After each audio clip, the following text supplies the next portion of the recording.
You know, it used to bug me whenever I'd watch interviews of successful people and they'd all be like, you gotta be willing to work 20, 70, 90, 100,000 hours a week in order to do what you wanna do. And I thought, well, that's bullshit. Why the hell should I have to work that hard at anything? It wasn't until I realized what they weren't saying that I understood the truth. Successful people have a very obsessive personality that involves them eating, breathing, and sleeping whatever it is that they love to do. And that ties into what Earl Nightingale once said about what the definition of success is. Success is the progressive realization of a worthy goal or ideal. And in order to progressively realize a worthy ideal, it's gotta be something that you love. They're not spending all those hours doing those things because they have to. They're doing it because they want to.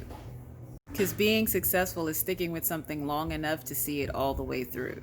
That means even the bad times.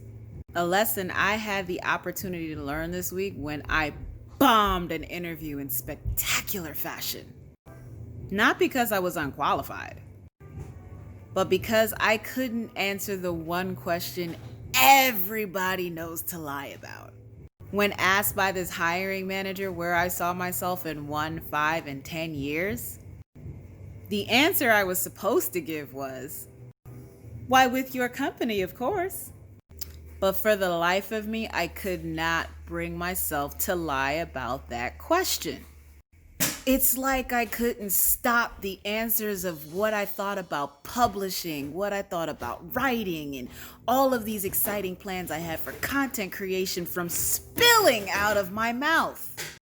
And I could see the joy leaving the hiring manager's face as my question ruined any prospects I had of being able to be employed by this company.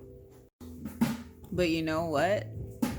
I've never been happier to be rejected for something in all of my life.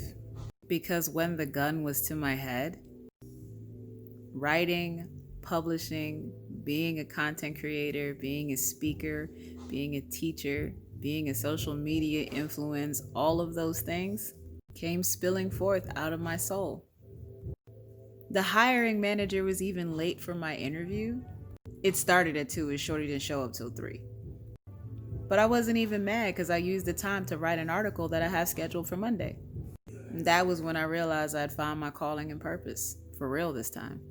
The only thing that sucks about it is I haven't found a way to make it pay me yet. But because it's my passion, I know I'm going to stick with it long enough to find a way. Because if you know anything about me, I don't do well when I'm broke. So what's your passion? She did